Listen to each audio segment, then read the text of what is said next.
Hi, I'm Austin from AskAPersonalTrainer.net. Today we're going to go over a few movements for the triceps, working all angles. We're going to go with the dumbbell French press, the tricep kickback, the tricep overhead extension, and just the regular body weight dip. So with me as always is Robbie Morello, Certified Personal Trainer through NASM, and he's going to take you through the exercise and explain as he goes. One thing we want to focus on with training arms is when you walk through the gym, you see all the people exercising, really focusing on a lot of movements, which we call with both arms at the same time. What I found for the greatest success for myself and for my clients is doing things that are single-sided. So in other words, dumbbell curl.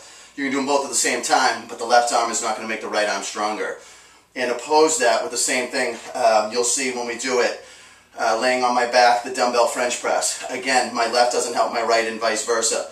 I'm trying to get an equal amount of strength per each arm to get balanced. So one thing that I want you to understand out of this video is working the arms through total ranges of motion, not just focusing on the big part of the bicep or the large head of the tricep. Get a nice well-rounded arm and a well-rounded workout.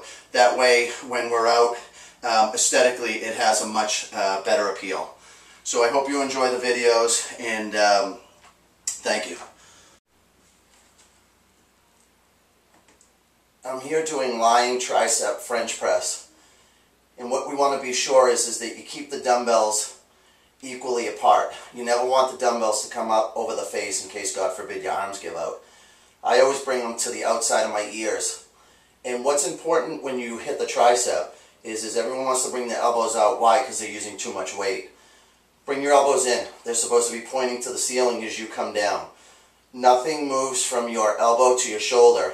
The only movement is wrist straight up to the ceiling.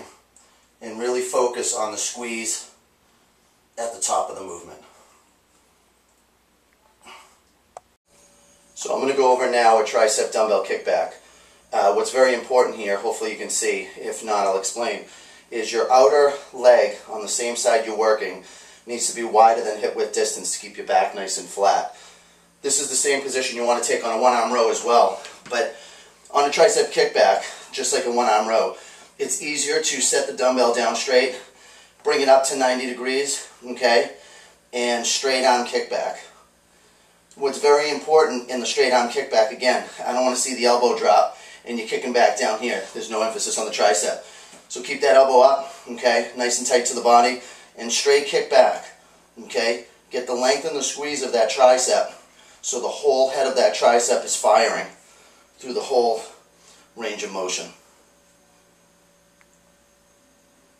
So what I want to finish here is with overhead dumbbell tricep extension.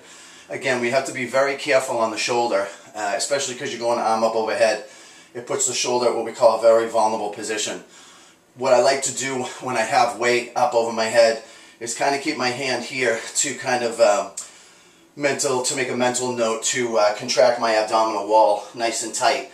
That way to keep the movement nice and straight up, because we really want to work on the squeeze of the tricep at the top. So what I usually do is I stagger stance. Again, I brace my abdominal wall. Be careful, I'm bringing the dumbbell up. Again, you see people bringing the elbow out, over. Again, you want to go from straight up from shoulder to elbow, straight up to the ceiling. Dumbbell goes right behind the head, straight up squeeze. Come back down. These are really important because it works the secondary head of the tricep. This is a head that doesn't get worked in like a tricep push down. Most of the time we can work this head through a rope push down.